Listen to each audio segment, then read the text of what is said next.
Everyone. Thank you for tuning in with Young, Bold, and Regal. Today we're joined by actor Ryan Cooper. Ryan was born in Port Moresby. Is that Yeah, correct? yeah, Uh-huh. Port Moresby in Papua New Guinea. Yeah, Mhm. He transitioned from modeling for global brands like Armani Exchange and Abercrombie and Fitch to acting. He is best known for his roles in Eye Candy and Confess. He has also directed short films that tackle important social issues like mental health. Ryan, thank you for joining us today. How are you doing? oh, I'm doing fantastic. Thank you for making the time on a Sunday. Most definitely. And what city are you currently joining us from? I'm in Austin, producing a new feature film comedy this time, which is very different from I'll Be There, and it's a lot of fun in Austin. Yeah. Nice. And how's the weather treating you out there? Oh my goodness, it's very different from New York where I live normally.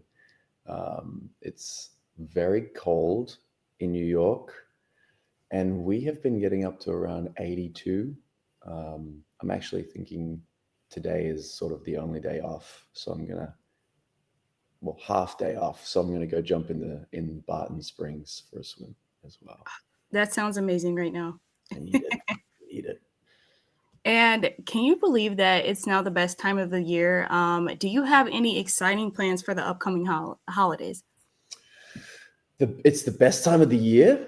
Yeah, Is that your opinion, or is that it's like my a opinion. It's the you've best made time of the it, you've put a consensus out on this one? You put a vote out. It is a nice time of the year, isn't it? I feel like sometimes, depending on where you are, it's not as hot, so things are. And then the holidays, which year. Yeah. depending on how much you like your family, could not be the best time of the year. True that. Um, yeah, so for my holidays, I'll be going to. I'll spend it in New York this year. I was Nice. down in New Zealand with where the rest of my family live last year, and was with my daughter down there. And then this year we're all going to stay in New York Mhm. and do some fun stuff there. Yeah. I can imagine. And so do you have any holiday traditions and like what are your go-to like comfort foods for the holidays? Oh wow, that's a curveball. I love it. I love making, yeah, totally unfilm related. My brain's got to switch into my culinary, my side of my cognition. I love to make spiced and mulled wine. Ooh, Um, I really have gotten into baking pies. So I love baking like rhubarb and apple and pumpkin nice. pies with my daughter. We That's a fun thing for us, and making ice cream. Like so, I've Ooh, ice cream as well with her, and then stews. Like when it gets colder, yes. stews and um, uh, yeah, and roasts. I love making roast chickens and. Ooh. Yeah, I feel like I've mastered that now, Courtney. I think it's like I've stepped up the level. It's like um, I hope now in generations to come that'll be the slogan will be like that's like granddad's cooking, like dad's pretty Yeah. cooking. If my daughter has children, You have to carry yeah, you have to carry yeah, it down. yeah, generational milestone hit. Most definitely. Yeah, So sorry, I'm already getting carried away about the holidays. Enough no, about great, that. yeah, Today we'll be discussing the film I'll Be There. I'll Be There is a powerful new award-winning independent film that is now streaming on Prime Video, Apple TV, Google Play, and more. The film tells the story of Grace, the youngest of five in a blended family who has distanced herself from her complex family dynamics. However, when her older brother AJ is diagnosed with cancer, Grace finds herself back in LA facing the ghost of her past. As the family gathers during the days following Michael Jackson's death, Grace must navigate her complicated relationships and find healing amidst the pain. So, Ryan, let's jump right into it. Can you tell us more about yourself and what influenced your career in acting? Well, I always loved acting as a kid. Um, I used to do musical theater as a kid when I was very young. And, you know, we are the byproduct of so many things that are around us. Mhm. And so I was encouraged not to continue in acting from a younger age, that, and it was probably wise to influence to say that is not necessarily a stable type of career. Mhm. And so for 6 years, I was a builder. I did my carpentry apprenticeship and was beginning to run crews. And then this fashion opportunity came up where someone literally came to the job site where I was building and said, "We want you to do a photo shoot for us." Wow. And I was like, "What are you talking about? What is this job that you stand there and take pictures?" So once that opportunity showed up, and it was a way for me to travel and be taken to wonderful places to shoot cool fashion things, which was a very new uh, opportunity. And then I moved to New York when I was 21. So I'd done 6 years of building, a few years of intermittent fashion, and then once I turned 21, um, I was taken to New York and well, invited to New York, and and then acting was always a real passion. So I Mhm. started going back to school then, and exploring more of the craft and really learning it in a way that I was not able to have the time to dive in with really good coaches and classes and Mhm. analyzing of character and what of me actually really is part of this person, and where are the volume dials to dial them up or down. So it's been a wonderful way of exploring my empathy and expanding what I um, hope is moving towards the best version of myself as well in the world. Yeah. That is truly amazing. So you have directed short films that tackle important social issues such as mental health. Can you tell us more about your journey as a director and why you chose to focus on social issues? Well, yeah, that was a real passion project when I did Mhm. that.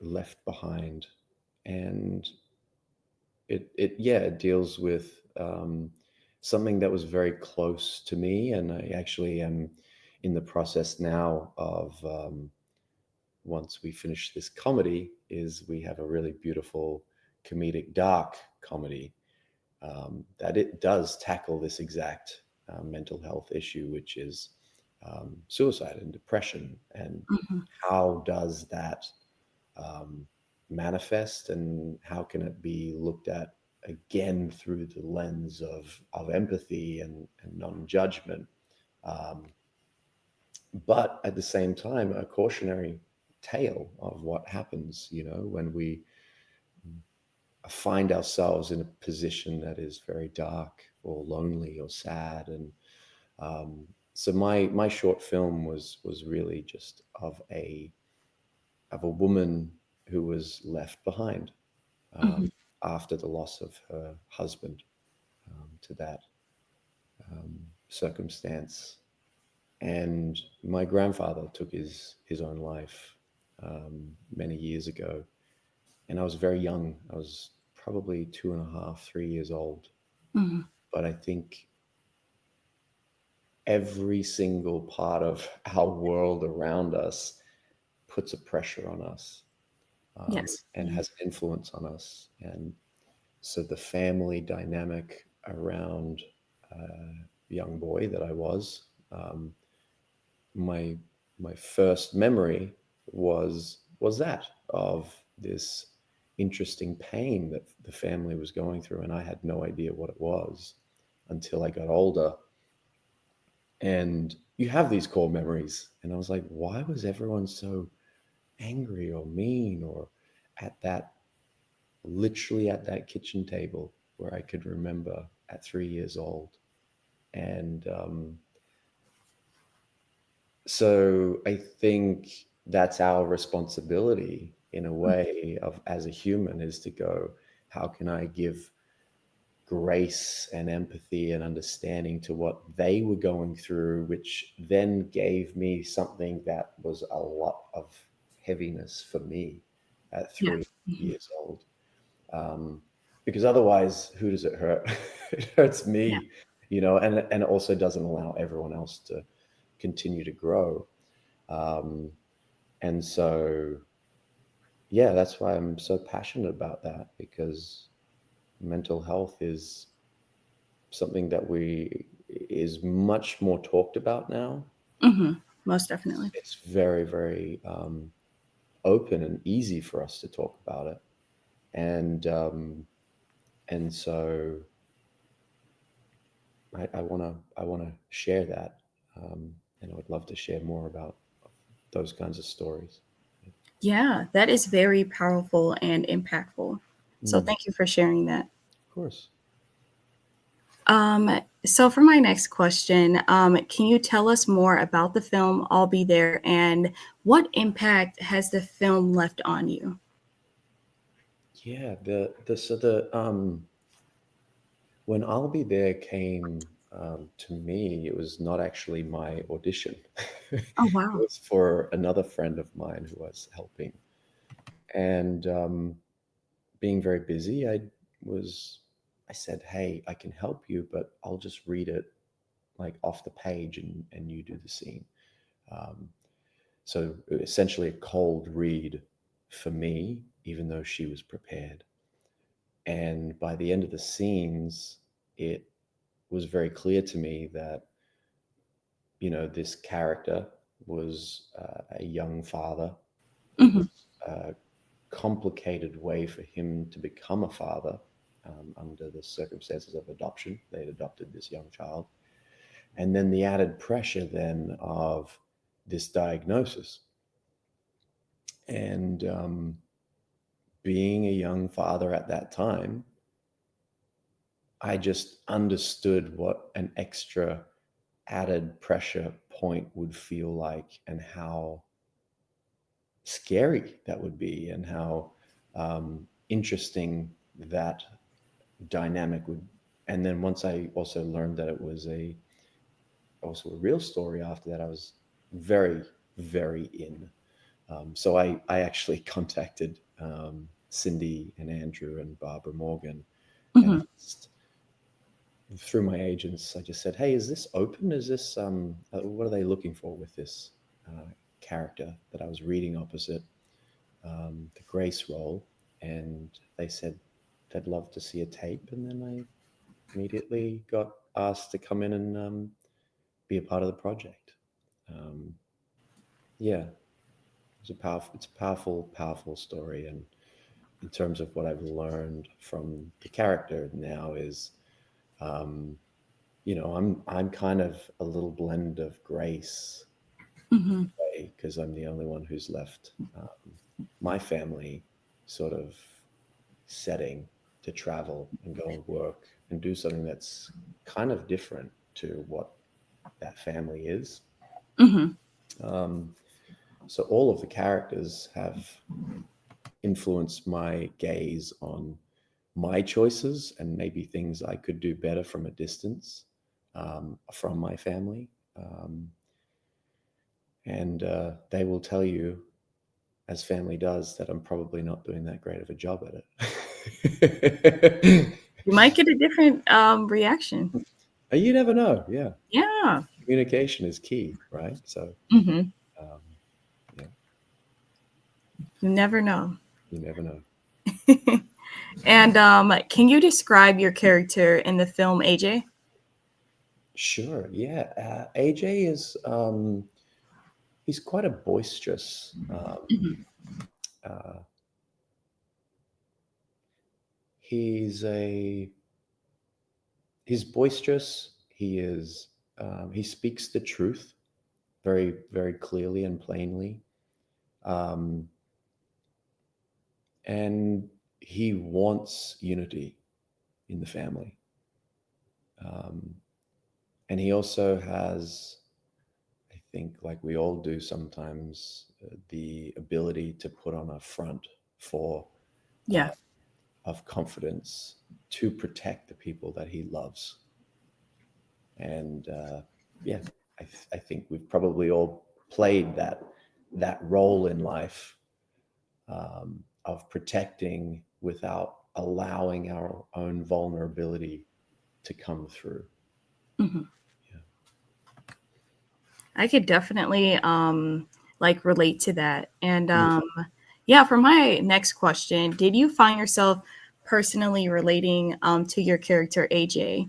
And like, and if so, in what ways did you like directly relate to him? Well, I wanted to ask you questions, Courtney, about how Oh, you've, can we flip the interview a little bit? sure. um, well, yeah, if you want, I'd love to hear more about how you've um, felt masquerading, for family in anything. Um, Um, I would say I can definitely relate to the character. I feel like with family, sometimes you have to put on that brave and strong front. Although you may feel like, differently about some situations, but, that's family, that's blood. So you have to make sacrifices and you have to look out for the people around you and be strong sometimes, even though you're like, dying inside or you feel conflicted, but I mhm. feel like there's strong bonds in family. And despite how we feel sometimes, you have to keep pushing and keep going. And it can be a lot. It's very true. I think that balance is what we're all trying to strike. Yeah. The balance of, how much can I carry and at what point do I ask for help? And it's a tricky balance. That's why it's family, right? That's Yeah. why it's family, um, because that also requires the awareness to go and open up a conversation that is hard and scary to have because it breaks a pattern, and breaking of a pattern is scary for everyone because it's Yes. something new and different. Um, and I think that's what this family, if we come back to the story, is breaking that pattern of communication, and that pattern is being broken by this external circumstance of an illness that you don't get to control. You cannot control the fact that this thing has come into his body. Um, and having a big circumstance like that also allows for maybe bravery in confronting the sibling dynamics, um, and relating to the story, Ryan relating to AJ and the family dynamic. I have five, one of five. So there are multiple siblings and people in. We lived in lots of different places growing up, so we had a lot of diverse cultural experiences living in Vanuatu and born in Papua New Guinea, and the culture, and then Australia and New Zealand. So there were very different experiences that we all had, very different experiences individually within. And so that's what's really interesting. Between siblings, between parents, you have a very different relationship, even though you're in the same family. You know, oh, I had a wonderful experience with my dad, or I didn't like this. about my dad, or my mum was, so between all of those pillars of the children looking at their parents, the parents also grow in different stages and spaces. So they're operating as a different human being to different children who also come into the world with some sort of a different dynamic that is either triggering or not triggering to them as an individual. So you have this very complex equation that's going on between multiple children in a scenario, multiple parental figures, and then especially in this one, you have the father of the children as well, who was abusive, and then you have Mhm. stepfather come in, who actually shows the love that you really wanted and needed and hoped for from a father figure, or the father of these children. So yeah, I just thought it was a wonderful gaze on a very complex dynamic, Yes. and then under the big umbrella of um, a cultural loss of a pop star. Mm-hmm. So we're looking at a family, a nuclear family, and then a whole world grieving uh, this music star that had influenced all of us um, throughout our childhoods. Yeah. Yeah, most definitely. I remember that the death of MJ definitely impacted the nation. I remember that time everyone was so like heartbroken, and there were so many like mixed reactions. It Mm, was definitely a time of grieving. mm, yeah. Do you remember where you were? Um, I remember not directly, but I do remember just being on social media, and I was like, wow, just seeing like the impactful stories of how this pop star like impacted people's lives directly. And it's like you saw people come together and just like mourn this loss. So it was definitely impactful. Yeah. Yeah. It's And so funny to even think like what was social media as back then. yeah, Facebook and what was the other one? MSN or oh um, yeah, I remember that. Yeah. that? Mhm. It's evolving for sure. Yeah, yeah. And the film explores family dynamics, love, and loss. Can you Mm. elaborate like more on this? And how did the characters in the film navigate through these dynamics? Yeah, love and loss. I mean, that's all of our lives. You know, we love things and we lose things, and we love things and we lose things, and um, the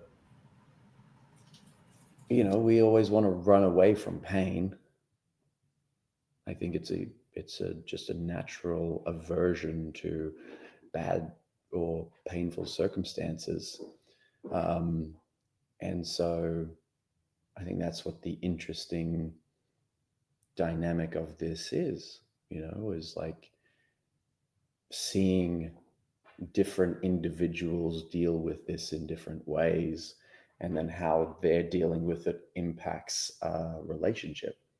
Um, so, you know, AJ is there and he's kind of sort of pushing away the help, but wants that help. Grace, um, who I have to give a shout out because Jasmine Batchelor is a fantastic human being and a Mhm. wonderful, incredible talent. I was so lucky to work with her. And being with her while she's coming in to help, but also still on the back foot as the kind of estranged sibling was such a fun thing to play. Um, so, yeah, I probably didn't answer your question once I start ranting.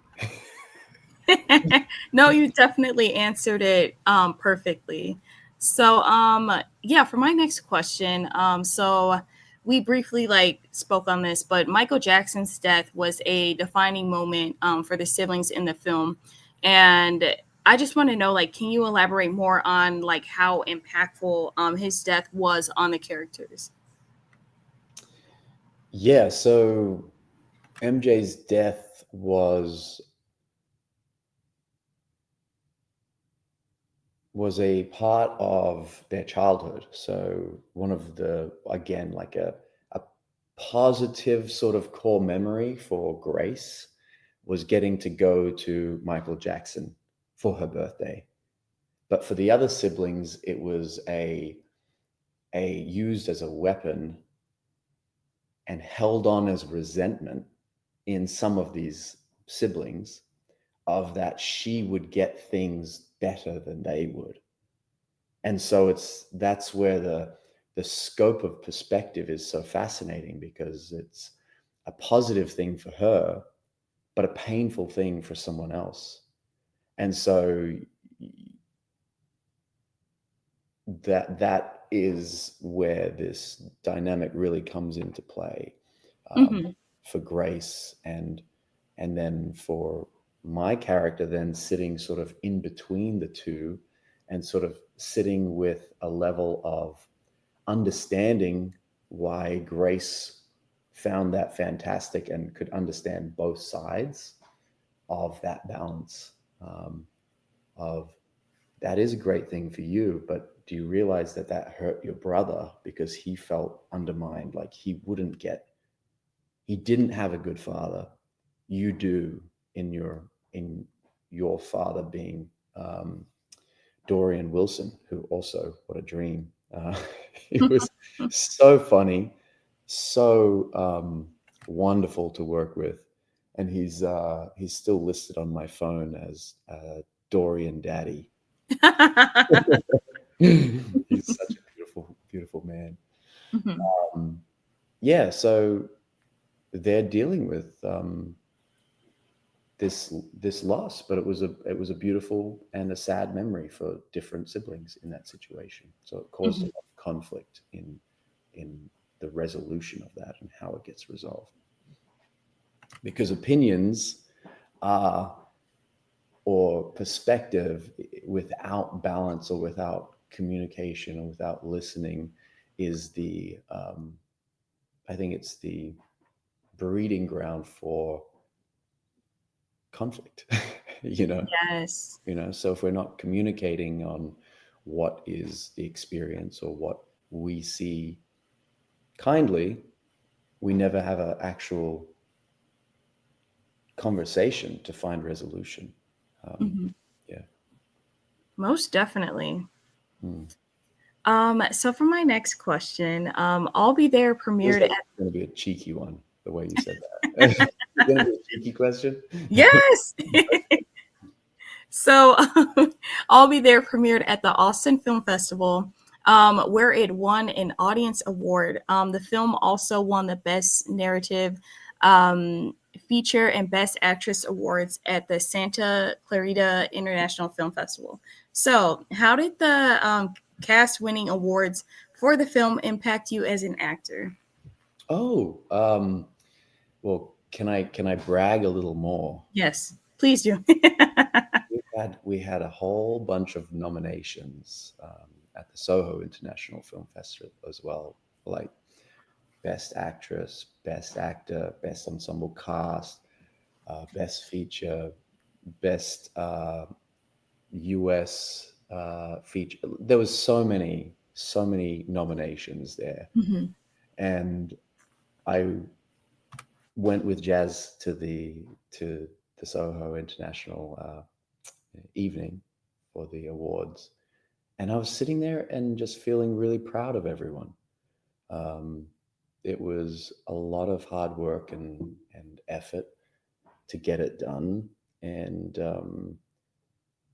it it is such a beautiful, powerful film, and the number of people that came up afterwards to say with tears in their eyes, I'm going to call my siblings tonight. I haven't spoken to them for years.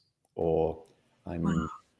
I went through surgery. I went through bladder cancer surgery. I was in the hospital when something similar happened with my family member, and we had a healing moment.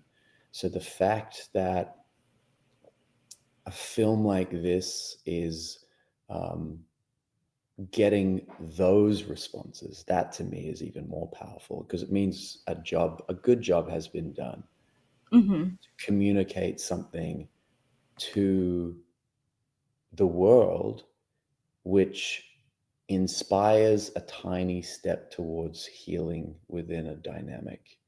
Um, and if we can get more of that in the world, I think we're gonna be in a better place. Yes, most definitely. And I love that, like seeing all of those nominations. I know that moment must have felt amazing. So, congratulations to the whole cast. Yeah, we were very, very lucky. Very lucky. Hmm. And so, for my last question, what is something that you would like viewers to take away from the film? Sorry, that last part, students or people to take away from the film? Oh, viewers. Oh, viewers to take Hmm. away. Yeah. I think just that, how can we be, we even touched on this offline, but like, how can we be um, closer to our truth in the moment with vulnerability, to be able to share it honestly, to make a step towards healing as opposed to a step away from a conversation. That sounded like a good soundbite. I got it. We got Wow. Yeah, not much sleep. Sometimes stuff comes out of my brain and mouth. it. It sounded perfect. So thank you again, Ryan, for joining us today. It's been a pleasure learning more about you and the film, and I can't wait to see more of your amazing work. It's truly been a pleasure. Thank you. Um, Actually, no, this is my last question. Oh yeah, yeah. um, I know you briefly spoke on this in the beginning. Can you like tell us more about like your upcoming projects? Oh yeah, sure. So actually, this is one of those weeks that the little musical theater boy at 8 years old, Ryan, is going, "Wow, you did it, dude! You're doing it." This week, I have on November 12th, we dropped on Amazon and Apple. It's a beautiful movie called A Christmas in New Hope. And so this would be my third Christmas film in front of the camera. Nice. So this would be its first launch into the wider community, and it's with a lovely, lovely young actress, Mia Armstrong, who lives with Down syndrome.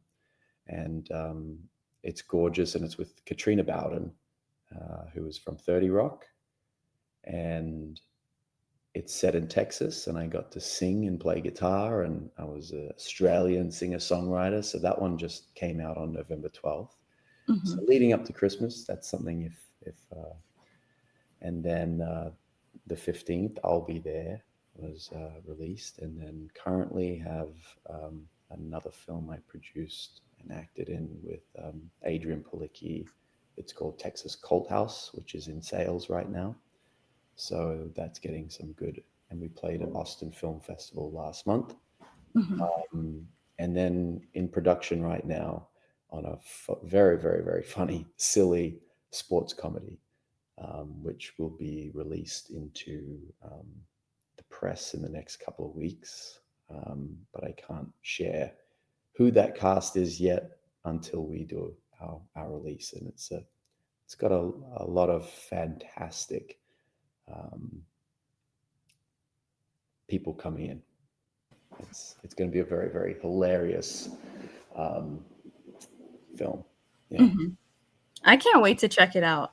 Yeah, and then lots more in the pipeline. So once I'm done on this, we'll start a pre-production on the next ones. that's my life at the moment. And then, back to my daughter in a week. Oh, I cannot wait to see her. Yeah. how old is she? She's 7.5. So, Oh, um, yeah, so I'm fortunate that she we talk every day and um, FaceTime a bunch of times, and she's able to handle it. And sometimes she'll come down and visit for a week, if depending on the mhm. schedules. But this time it'll be a few weeks since I've seen her, so we're excited to see each other. Yeah, Yeah, I can imagine, especially with the holidays coming up. yeah, yeah. That'd be lovely. Where are you going to spend the holidays, Courtney? Are you going to be in Chicago? Yes, in Chicago. I'm praying that it's not going to snow, but our weather is so unpredictable. It might snow, the next day it might rain, and the next day it might be 60. So Okay, so I it don't. it cycles through. Well, you're on the same sort of level as New York, right? So you must have. Are you in the same Chicago slightly? I can't remember exactly. Mm, kind of.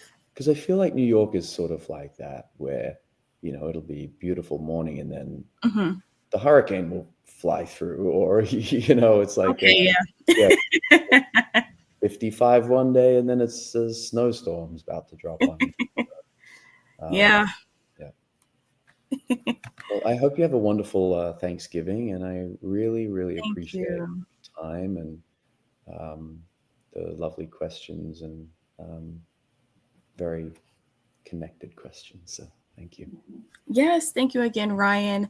You guys can follow him at Mr. Ryan Cooper on Instagram. Check out more of his work, and you can follow him for any general updates. And be sure to watch the latest interviews, videos, and subscribe to Young Bold and Regal at Young Bold and Regal on YouTube, like the Facebook page, follow on Twitter and Instagram. And most importantly, go stream I'll Be There on Prime Video, Apple TV, and Google Play today. So Yes, it's out. It's out. it's Um, out now. it is. It really is. And thank you again. Really have